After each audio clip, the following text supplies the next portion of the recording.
안녕하세요. 안녕하세요. 안녕하세요. 안녕하세요. 오랜만입니다. 우리 모두 건강한 모습으로 만나게 되어 반갑습니다. 올봄의 시작을 알린 것은 엄청나게 충격적인 소식들이었습니다. 소위 미투 운동이란 것이었죠. 상상도 못했던 사람들이 말하기도 부끄러운 일들을 저질렀다는 것이 만천하의 사람들이 알게 되었고 그 당사자들은 또 무사람들의 입방아에 오르내렸죠. 도대체 왜 이런 일들이 생기고 있는지, 그리고 우리는 여성으로서 어떻게 살아야 하는지 궁금해졌습니다.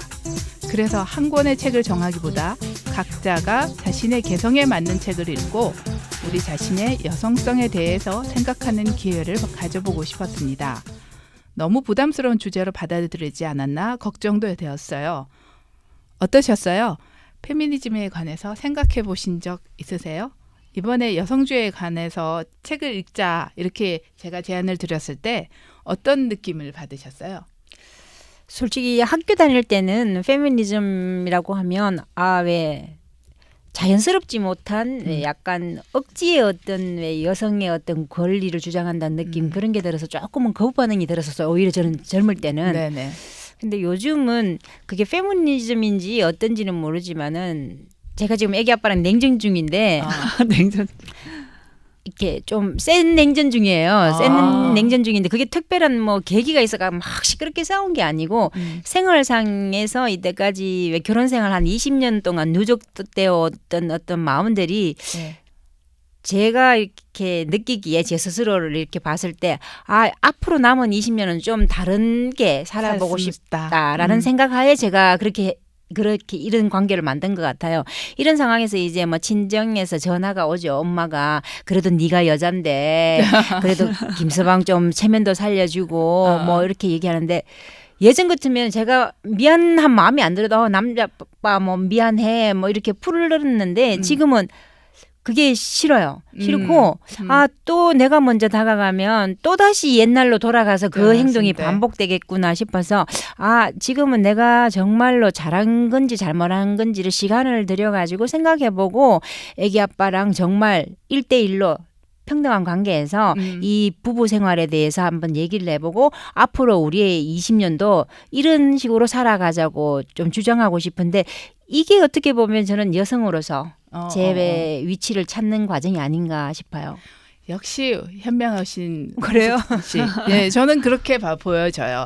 현명하다.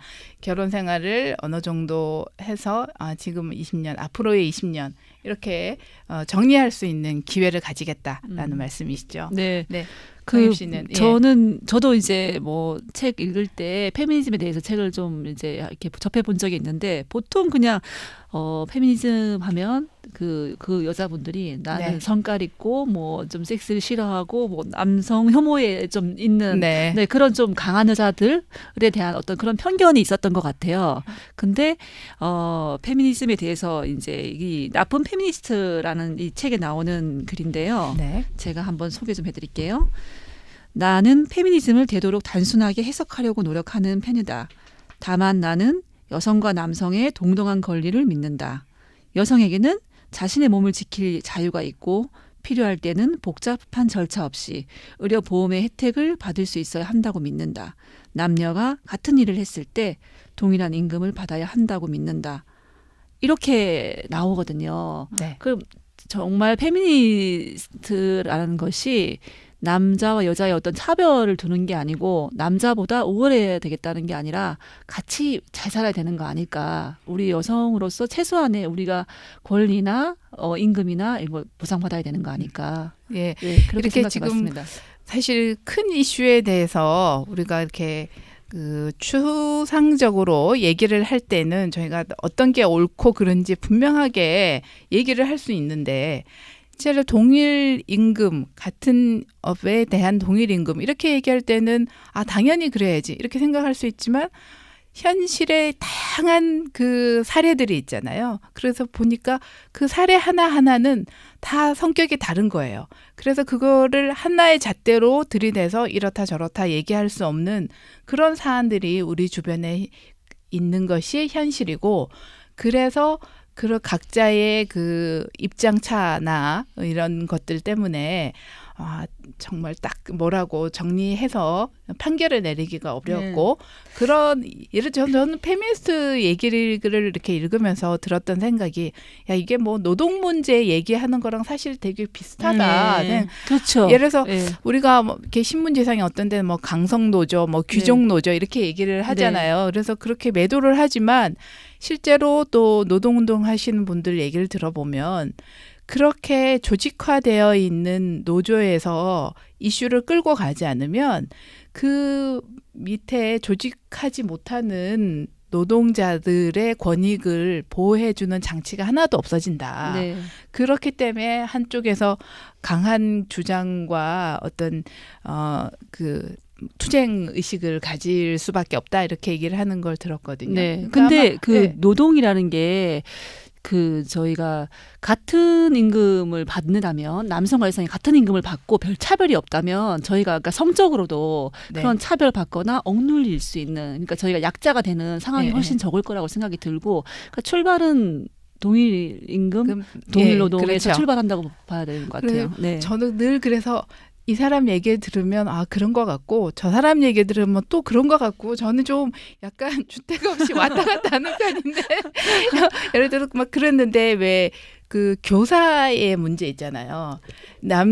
어떤 경우에는 너무 그 여자 교사가 많기 때문에 남자 교사를 TO를 두어서 뽑아야 된다 이렇게 만들 때는 또 그것도 그런 것 같다라는 생각도 많이 들었습니다. 그래서 이런 일들이 참 쉽지 않은 문제구나 이렇게 생각이 들었죠. 근데 저희가 지금 각자 다른 책을 읽고 왔거든요. 그래서 각자 책 소개하고 저자 소개를 좀 한번 해주시면 어떨까요? 저는 82년생 김지영 조금 핫한 소설이었죠. 근데 실제 보면은 꾸며진 이야기라는 어떤 그런 소설이 아니고 정말 그냥 우리의 살아가는 얘기 그런 거나 마찬가지였는데 1982년도에 태어나서 2015년까지 살아서 지금 34살인 한 가정주부 아이를 하나 둔 가정주부 얘기인데 이제 어느 날 갑자기 빙의라고 해서 왜 내가 아니고 시어머니 목소리 아니면 친정엄마 목소리를 내서 내가 하고 싶은 얘기를 하는 거예요. 그런 정상을 보이면서 신랑이 이제 정신과 상담을 받으면서 그 정신과 상담 의사가 이제 이야기를 재구성해서 쓰는 그런 형식의 소설이거든요.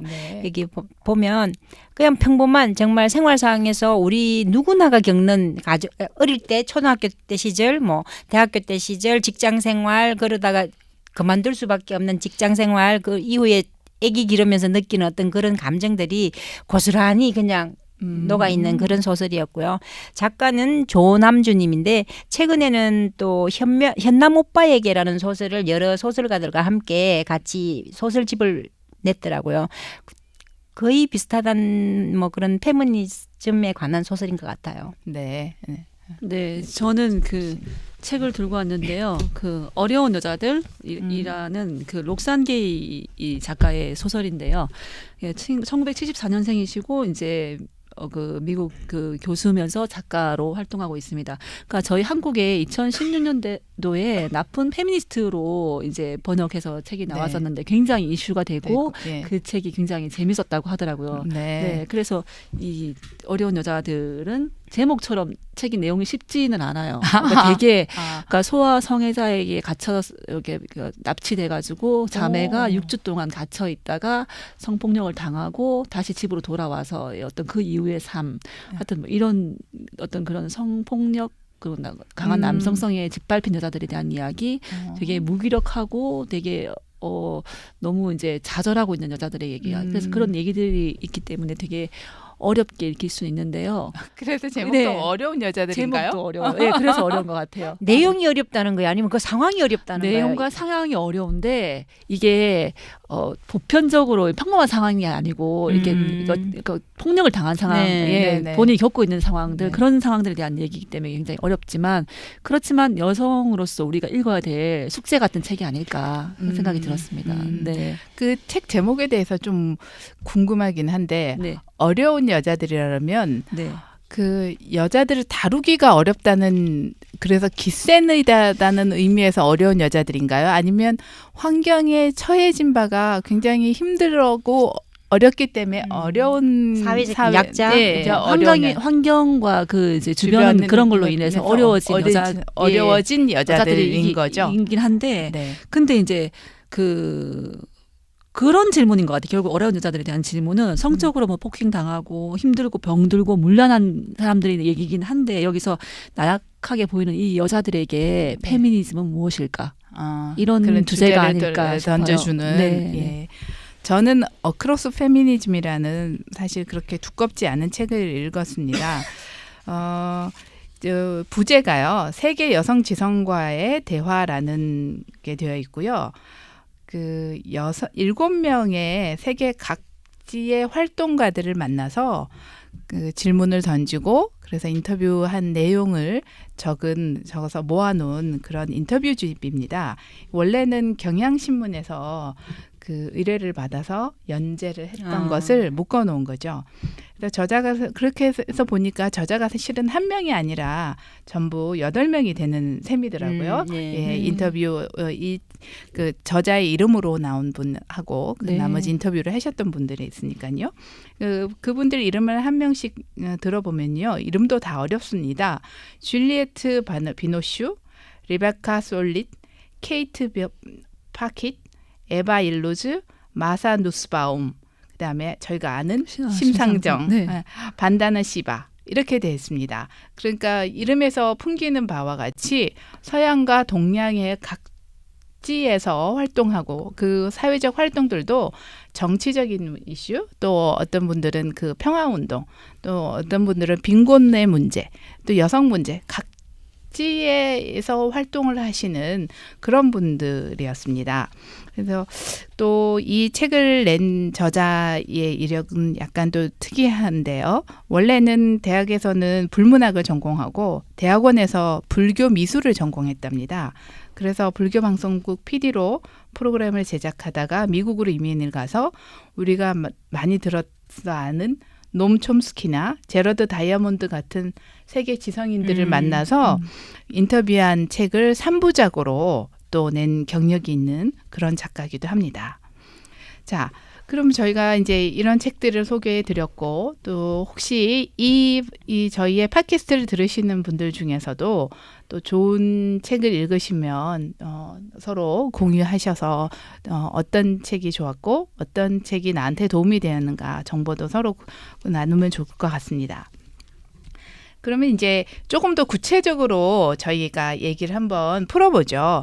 여러분은 이제 성장 과정에서 내가 여자이기 때문에 어떤 피해를 입었었다 이렇게 느꼈던 적이 있는지, 혹시 그렇다면 그것을 극복하기 위해서 어떤 행동을 했었는지, 저는 그게 궁금하네요. 제 같은 경우는 딱히 요즘 언론에서 많이 보도되는 것처럼 뭐 성추행을 당했다든가 성폭행을 당했다든가 그런 건 아니에요. 어떻게 보면 일종의 성추행을 당했다는 거겠죠.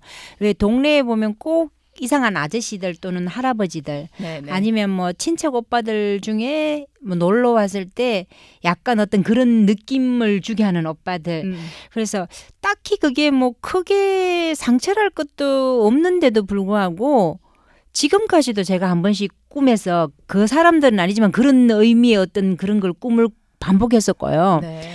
그리고 어릴 때는 그런 걸 뭐 아무 그런 거에 대한 의식이 없었기 때문에 뭐 극복이란 기보다는 피해 가려고 어떻게 하면은 저 아저씨를 피할 수 있을까, 아니면 어떻게 하면은 이런 상황을 피할 수 있을까라고 생각했었고, 그럼에도 불구하고 지금까지 꿈꾸고 괴로운데 요즘 소위 말하는 어떤 성폭행을 당한 미투 운동의 그 당사자들은 정말 지금 삶이 얼마나 힘들까. 그리고 정상적인 삶을 살기가 참 힘들겠구나. 충분히 공감 가는 면이 있더라고요.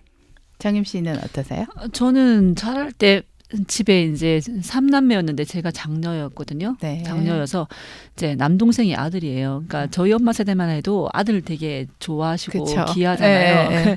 저는 많이 들은 얘기가 아들 뭐 먼저 줘라, 뭐 아들 뭐 해라 이런 얘기 되게 많이 들어서 되게 아들에 대해서 되게 싫어했는데 네. 저도 아들 둘 다 낳았다는데 그래서 그래도 차별은 안 하게 되잖아. 둘 다 아들이니까 저는 딸이 없잖아. 차별이 너무 싫었어요. 그래서 저의 약간 어떻게 보면 아. 이게 그 트라우마인가 봐요. 그러니까 어. 차별하지 않기 위해 무지 노력했는데 아. 아이가 연년생이어서 특히나 성격이 나쁠 수 있다는 어떤 그런 또 책은 네. 봤어요. 네. 그래가지고 항상 이제 한 번 안아주면 얘도 한 번 안아주고 이렇게 항상 평등하려고 노력했던 것 같아요. 그러니까 어릴 때 그 차별 당한 게 뭐 네. 저희 집만 그런 건 아니겠지만 있었잖아요. 그러니까 가장 많이 들었던 게 너는 이제 여자니까 참아라. 또 뭐 맞이니까 참아라. 또 너는 뭐 출가 외인이다. 이런 말씀 많이 하셨거든요. 네네. 그러니까 뭐 행동으로 어떻게 뭐 먹을 거를 똑같이 나눠주지 않는다. 이러진 않으셨지만 네, 어쨌든 네. 말로 이렇게 하셔가지고 그 차별에 대한 그게 굉장히 좀 기분 안 좋고 계속 오래 남았던 것 같아요. 근데 예. 그런 생각이 들어요. 제 같은 경우는 6남매였거든요. 오빠 셋, 언니 둘 저 와. 포함해서 3대 3이잖아요. 네. 분명히 여자 남자였던 차별은 하셨어요. 할머니도 그렇고 그렇죠. 부모님도 그렇고.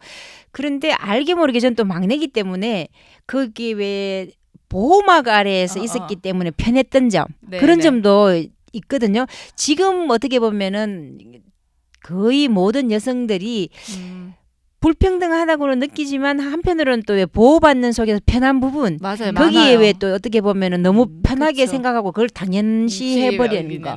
그런데 또 저 밑에 어떤 깊은 감정 속에는 뭔가 차별받는 느낌 그게 있는 건데 요즘은 그런 걸 자꾸 이렇게 일구어내서 말로 할 수 있다는 거 정리를 해서 그 정도까지 단계 온 것 같아요. 맞아요. 그러니까 저는 그래서 여자라고 다 여성으로서의 어떤 가치에 대해서 여성이 어떤 것인가에 대해서 알고 있는 것 같지는 않아요. 그래서 여자들도 여성주의가 뭔가를 좀 더 생각을 해보고 알았으면 좋겠다. 네, 여기가 오늘 접촉이 약간 그래서 조정을 했습니다. 이제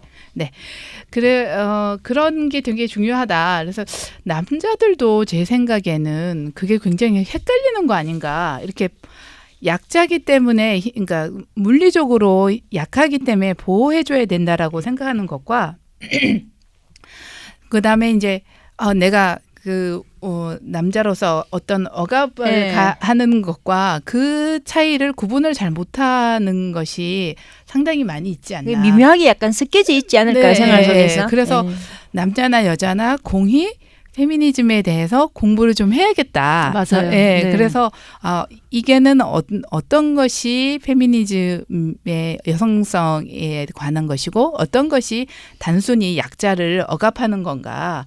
그런 것에 대한 자기 자신에 대한 공부도 좀 필요한 거 아닌가 이런 생각이 많이 들었습니다. 자, 그러면 제 의견이지만요. 여자라는 말하고 여성이라는 말은 좀 구분해서 쓰이는 것 같습니다. 약간 다른 의미가 있는 거죠.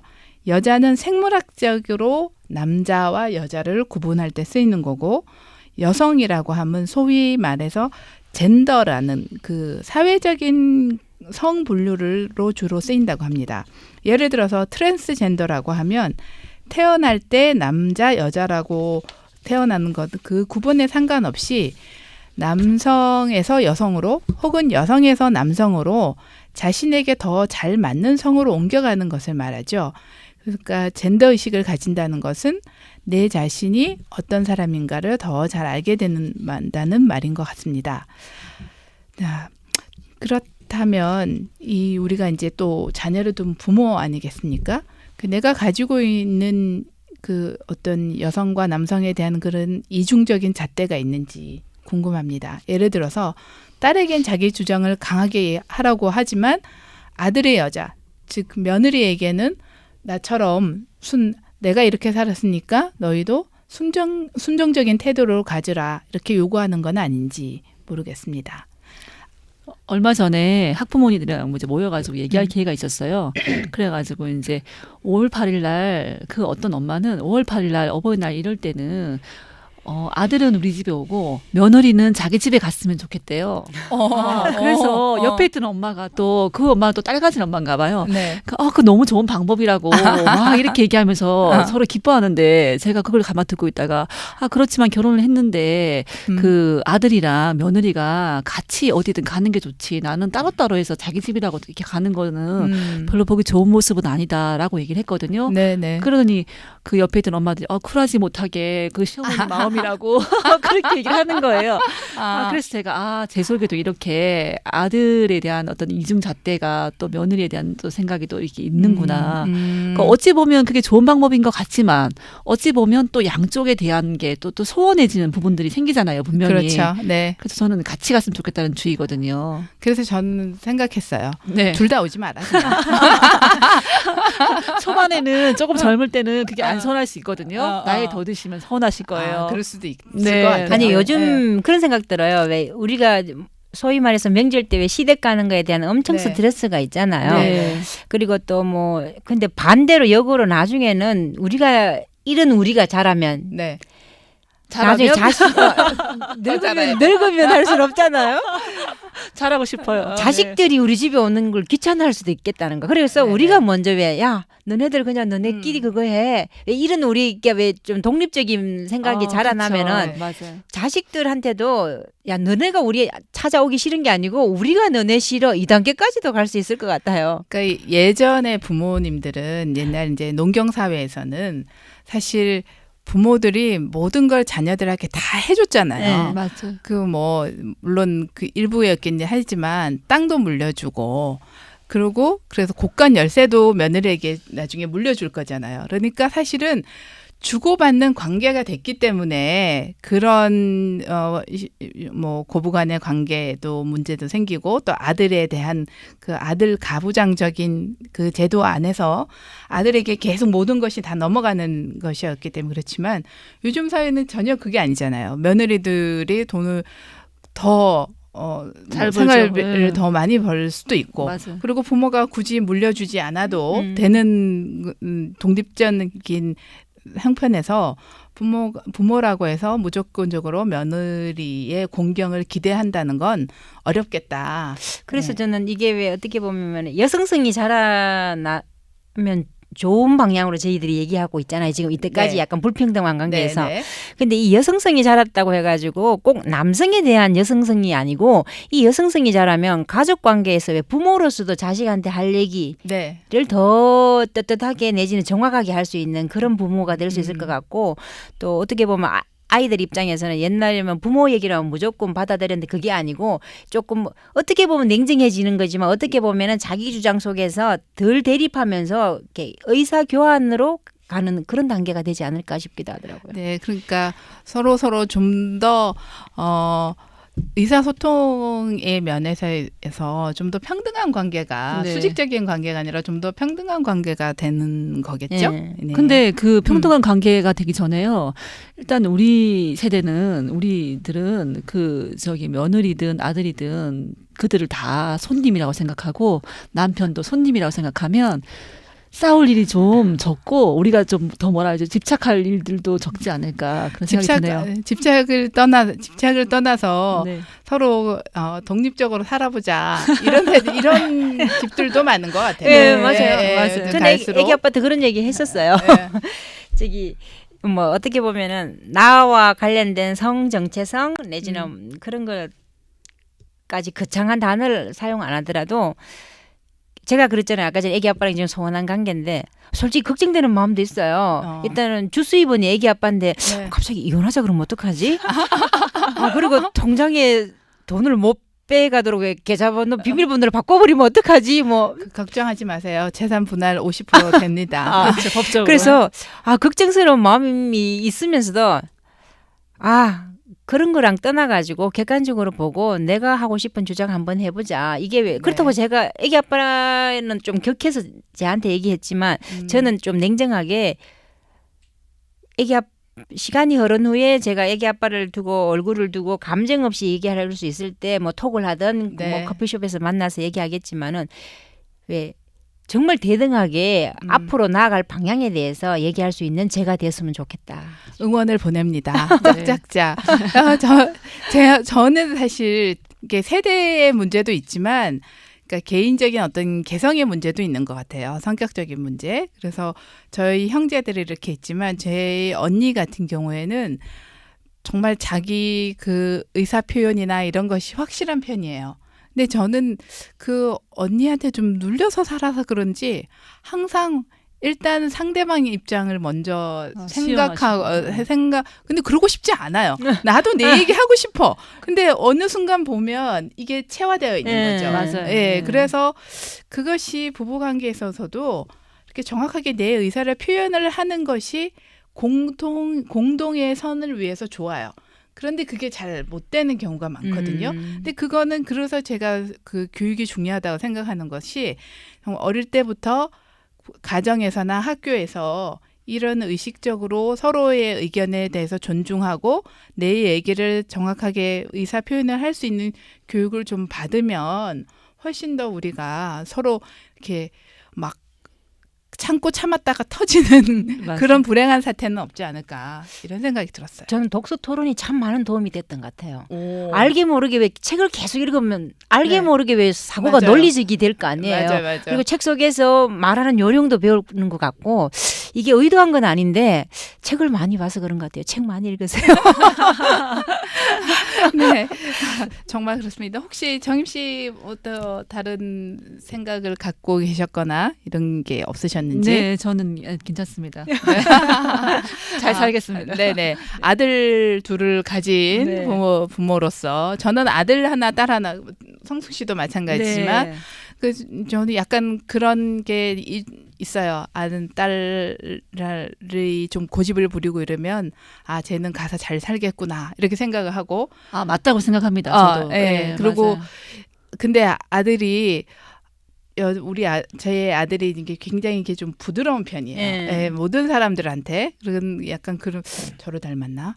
그런데 그럴 때 보면 저 녀석이 그 여자한테 너무 잡혀서 살면 어쩌지? 막 이런 걱정도 네. 아닌 게 아니라 네. 있습니다. 네, 좀 그것도 저도 좀 깨치기 위해서 노력하겠습니다. 그래도 한 명 한 명 있으니까 공평하게 생각하시겠죠. 복 받으신 거예요. 한 명 한 명이. 제 걱정은 정윤 씨가 걱정이에요. 아들 둘인 정윤 씨가. 저희 세대는 자녀들은 아마 굉장히 독립적으로 살 것 같아서 아들이나 딸이나 비슷하지 않을까 그런 생각도 듭니다. 네, 얼마 전에 남북의 정상이 만나서 무릎을 맞대고 서로 길게 대화하는 모습을 볼 수 있었습니다. 여자 대통령을 뽑았지만 우리가 기대했던 여성성을 가진 대통령은 아니었죠. 여자이건 남자이건 간에 타인과 서로 다르지만 대화할 수 있는 여성, 사회적 약자와 공정한 기회를 나누겠다는 의식, 그리고 그것을 현실에서 실제로 살아내려는 노력이 중요한 것 같습니다. 이제는 여름의 냄새가 물씬 나더군요. 얼마 남지 않은 봄을 만끽하시고 더 푸르게 살기를 바라면서 모두에게 인사하겠습니다. 감사합니다. 감사합니다. 감사합니다. 감사합니다.